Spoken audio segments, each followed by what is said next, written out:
Kami sakit hati loh Partai Demokrat. Dengan sikap ini kami sakit hati. Tetapi kami tetap bertahan di koalisi ini. Kami punya catatan sendiri. Namun kami tetap bertahan dan kami tetap berjuang karena dari awal kami menginginkan satu perubahan untuk Indonesia. Karena yang dibela ide ya, bukan sikap. Bukan ya? sikap, ide. Prinsip kenapa Pak SBY itu adalah bapak demokrasi, Bang. Tetapi hari ini saya melihat Demokrat itu kok menabrak demokrasi. Tetapi dengan sikap ketum ini, cinta itu udah mulai pudar. Tetapi bukan berarti saya harus keluar dari Demokrat. Saya akan lawan sampai kapanpun. Silakan. Kalian mau bilang saya bukan Demokrat, saya Demokrat. Aku Demokrat. Dalam ini saya ingin katakan, ketum, demi Allah Subhanahu wa Ta'ala, walaupun saya ini termasuk manusia yang pendosa, saya berani bertaruh. Bila pertaruhan itu terlalu ekstrim, oke, saya tak mau ucapkan lah ya, mungkin tidak baik juga. Saya katakan Anies Baswedan menang jadi presiden.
Dengan keputusan ketum ini, ya selalu saya potong nih dengan singkat, dengan keputusan ketum ini yang menganggap bahwasannya ada satu sikap ataupun tindakan yang tidak beradab, katakan seperti itu. Ya, mungkin versi kami Demokrat mengatakan itu, versi mereka lah, para elit yang tidak beradab. Saya masih mendengar juga bahwasannya ini bukan ke Pak Aniesnya, mungkin ke partai koalisi ya. Tetapi yang saya sayangkan, waktu itu saya pikir begini, ya sudah kalau memang para elit berpikir bahwasannya ini adalah sebuah sikap yang tidak bisa ditoleran, tidak bisa dikasih, tidak bisa dimengerti, biarlah mereka ke sana dan saya tidak akan melakukan sebuah sikap atau sesuatu yang menonjol. Saya pikir biarlah, saya akan tetap ke Anies, tetapi saya akan berperilaku secara silent, bertindak secara silent, saya pikir. Tetapi setelah saya melihat lebih jauh, ya, dan akhirnya Bapak Prabowo Subianto itu menggandeng adik Gibran. Saya tidak bisa bilang dia bapak karena secara usia tuan saya ya. Bukan Mas Gibran, tapi Mas Gibran itu biasanya untuk orang yang kita hormati, untuk menghormati. Tapi kalau nggak perlu kita hormati, nggak perlu panggil Mas. Wah, saya pikir dengan memanggil Gibran adik, aja. Memanggil adik juga saya masih menghormati. Oke, Dek Gibran. Adik Gibran karena saya lebih tua dari beliau ya. Dengan merangkul Dek Gibran, yang saya pikir saya merasakan dan menyaksikan 9 tahun ini, Bang. Ya, yang saya bilang awalnya 8 tahun 3 bulan. Lalu abang klarifikasi itu 9 tahun ya. Saya menyaksikan itu, Bang, bagaimana rezim ini, pemerintah ini begitu menutup ruang dan menganggap kami adalah partai yang memang betul-betul harus diredam. Sedangkan oposisi itu, ya bagi sebuah negara yang menjunjung sebuah ajas Pancasila dan demokrasi, ya oposisi itu sangat penting, sangat perlu. Dan PKS juga berada dalam wilayah yang sama, saya pikir. Tetapi kenapa hanya kami Partai Demokrat yang begitu dibatasi? Sedikit saja kami berteriak, kami dibilang seperti singa kelaparan yang lagi mencari daging, begitu. Itu tidak akan bisa saya lupakan, Bang. Saya menganggap Partai Demokrat ini seperti roh yang sudah betul-betul nyawa saya. Saya begitu mengagungkan Pak SBY. Tahun berapa gabung sama Demokrat? Saya gabung sama Demokrat itu 2003, Bang. 2003, saya 20 tahun sudah ya. 21 tahun lah kira hampir, Bang. 2003 itu antara bulan 11 bulan 10 itu, Bang. Karena waktu itu aslinya saya ini ya kalau bulan 10 berarti 20 tahun. Karena ini baru 2023. Oh iya. 20 tahun. Tapi saya tambah aja jadi 21 tahun biar agak lama sih. Oke. Jadi saya begitu mencintai partai ini karena apa? Karena saya melihat sosok Pak SBY, lalu orang tua saya ini Bang punya bapak kakek saya, opa saya ini PM, polisi militer. Ketika Pak Sarwo Edi sebagai Pangdam di Sumatera Utara, kakek saya ini bisa dikatakan juga sebagai ajudan. Dan bisa juga dikatakan sebagai orang dekat, teman ketika itu tahun 70-an Bang ya, tahun 80-an itu mungkin.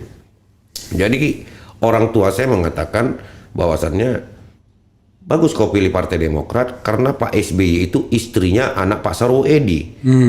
Ini saya tidak rekayasa itu. Ini asli memang saya mencintai Partai Demokrat itu karena ada unsur Bu Aninya.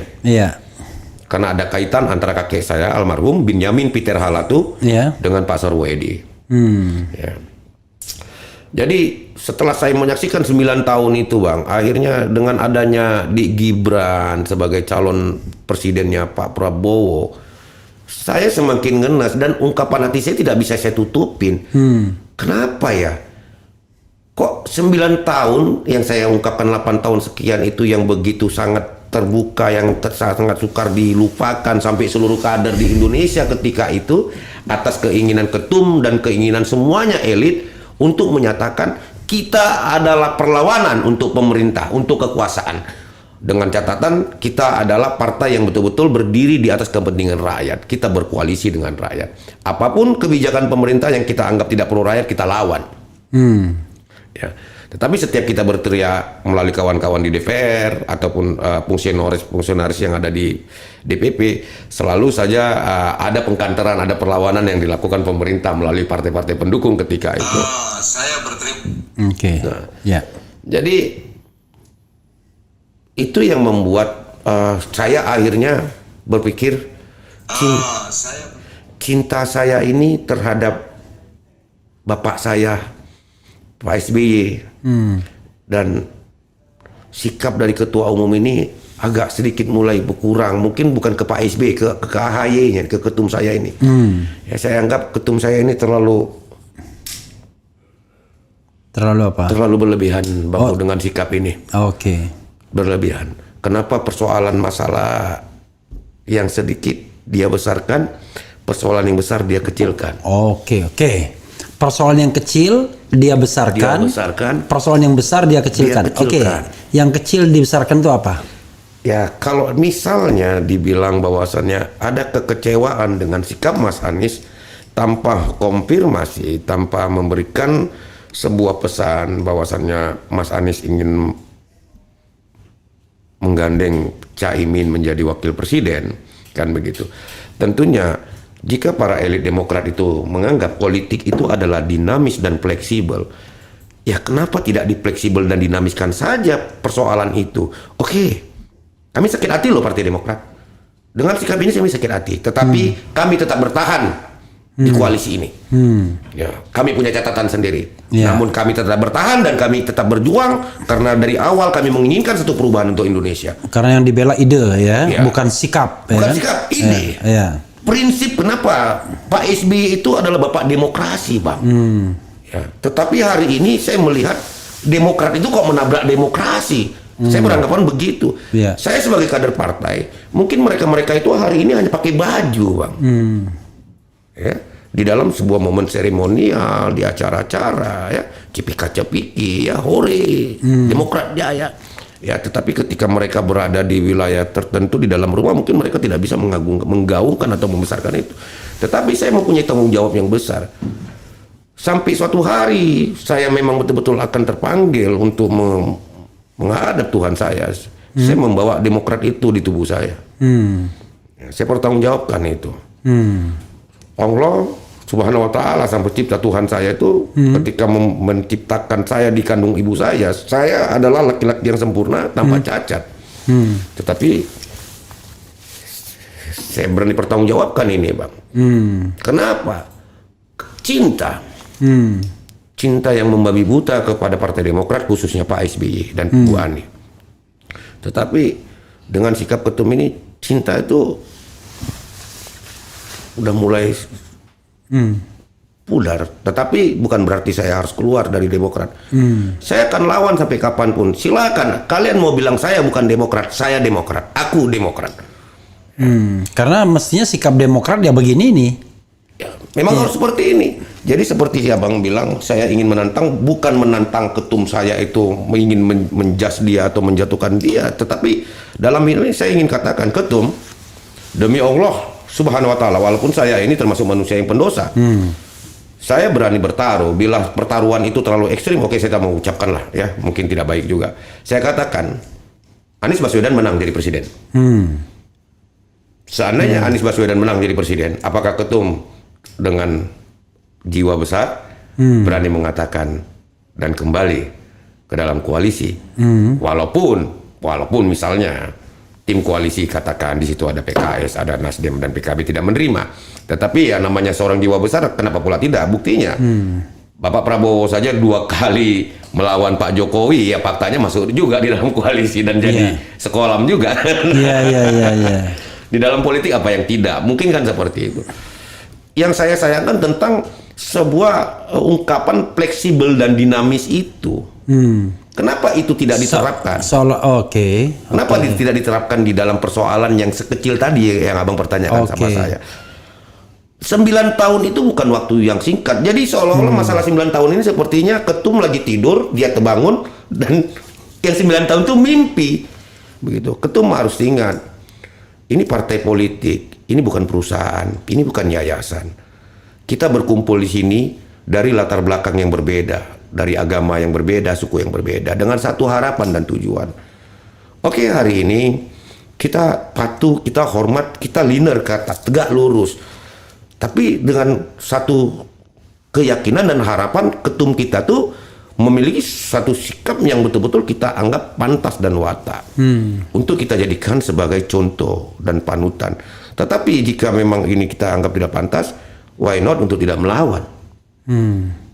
Saya pikir saya melawan bukan kurang ajar. Saya ingin mengatakan saya membutuhkan rakyat. Partai ini membutuhkan rakyat, bukan membutuhkan kepuasan segelintir elit yang ada di dalam itu.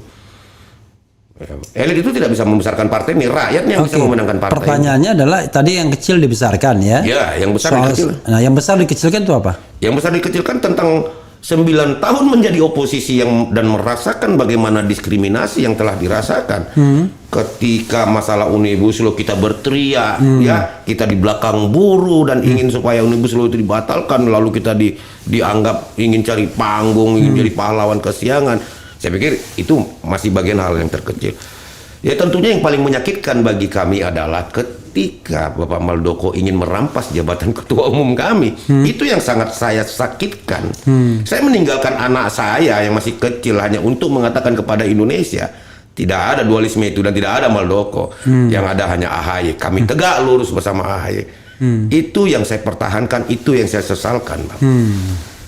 Jadi dengan Abang mengutip video saya itu dan akhirnya ya jujur saya mendapatkan, ya saya pikir saya nggak perlu harus takut, bukan tekanan yang sangat membabi buta ya. Ya tetapi saya pikir aku mengatakan tentang kebenaran.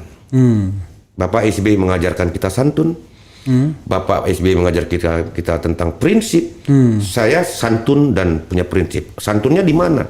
Santunnya saya pikir ketika Bapak Anies Baswedan dianggap katakanlah pengkhianat, kita tetap santun. Saya khususnya Demokrat. Saya pikir saya yang Demokrat asli, Bang. Dengan adanya ini saya Demokrat asli. Saya tetap santun. Saya anggap apa yang dilakukan Mas Anies ini adalah sebuah gejala politik saja. Dan saya harus santun dan menyikapi, ya ketika memang ada sakit hati, cukup saya yang tahu sakit hati di mana. Yang penting saya tetap mendukung beliau. Begitu. Prinsip dan itu kan gejala yang bukan bertahun-tahun, cuman sekedar dinamika yang terjadi saat itu saja. Sebentar kan? saja. Iya. Hitungannya sebentar saja. Makanya tadi saya bilang yang 9 tahun itu kan bukan sebentar. Itu karena kalau hitungannya sama aja. Kalau misalnya hitungannya Wapres di sana juga dilepeh kan? Nah, itu. Di sana dipertimbangkan juga kecuali enggak? Di sana Wapres, mungkin saya tidak akan bersikap. Mungkin saya akan diam dan saya akan mendukung Anies Baswedan. Saya tidak akan pernah lari dari satu pikiran saya untuk memilih calon presiden lainnya. Ya. Jadi apalagi beliau menggandeng seorang anak presiden.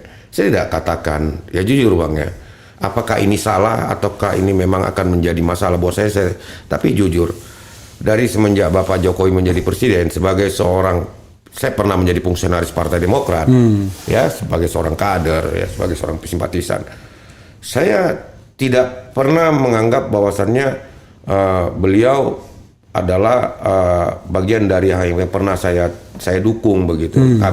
Saya tetap berada sebagai kader Partai Demokrat yang tidak pernah akan mau berada di wilayah itulah gitu. Jadi dengan adanya ini, Masya Allah, saya nggak tahu ya. Yang jelasnya saya bukan benci, tetapi saya memang tidak bisa harus menerima Pak Jokowi itu begitu sebagai kader Partai Demokrat. Gitu. Kalau ditanya tentang bicara kemampuan, keberhasilan, saya pikir sah-sah aja, punya keberhasilan juga, tetapi tetap ada juga kekurangannya. Banyak kekurangannya. Ya ada, saya pikir kalau banyak itu saya bilang banyak, tapi ada, saya bilang ada. Makanya dengan saya yakin dan saya yakin-yakinnya mengatakan perubahan itu karena kekurangan yang banyak itu, saya berharap ada perubahan, dan perubahan itu hanya bisa dibawa oleh Anies Baswedan.